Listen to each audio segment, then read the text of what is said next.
Today we have to discuss about the topic is erythroplakia in precancer. Actually, this erythroplakia is similar to leukoplakia. It is a precancer reddish lesion, which means this lesion can turn into malignant.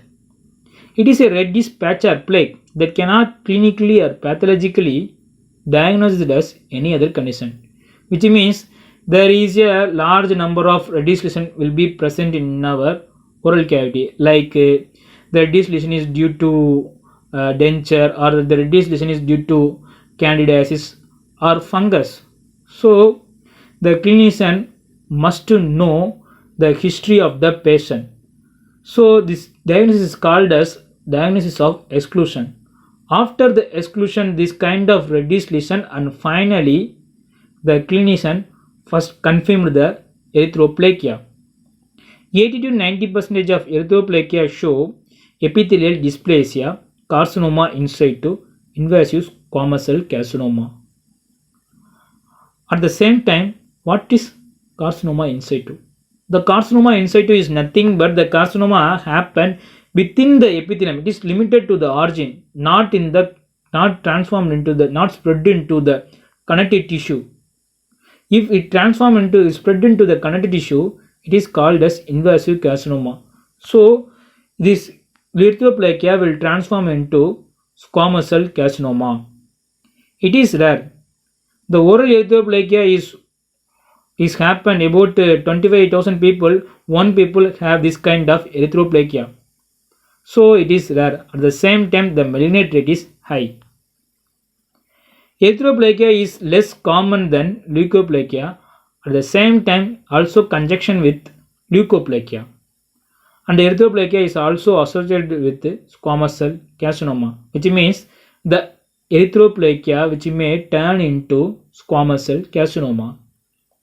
Clinically, it is mostly seen in middle-aged people to older peoples.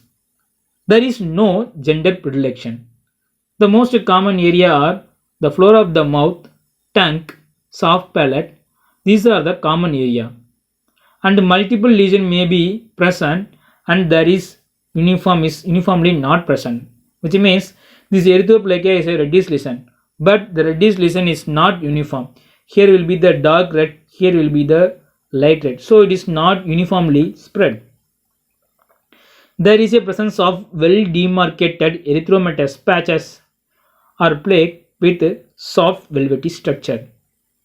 Biopsy typically required in order to distinguish erythroplakia from other similar reddish lesion, which means like due to denture or fungal or tuberculosis infection, etc. The type of erythroplakia are classified into three types. One is homogeneous, another one is erythroplakia with patches, and another one is granular or speckled erythroplakia. Here is the homogeneous erythroplakia, here is the granular erythroplakia, here is the erythroplakia with patches of the leukoplakia.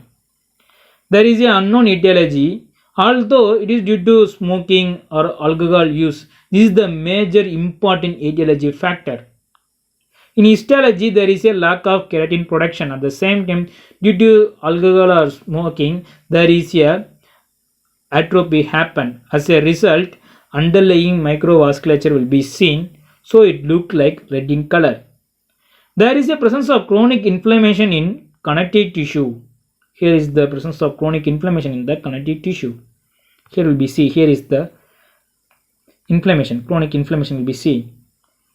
There is a treatment is the patient should observe 1 to 2 weeks and eliminate suspectable irritants, like the patient those who wear the denture, and eliminate the denture. If the reddish lesion is persist, the patient should advise to take biopsy.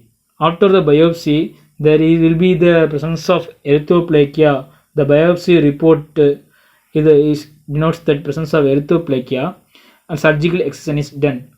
After the surgical excision, recurrence happen or not? Recurrence rate is less than 5%, so it is rare. Thank you.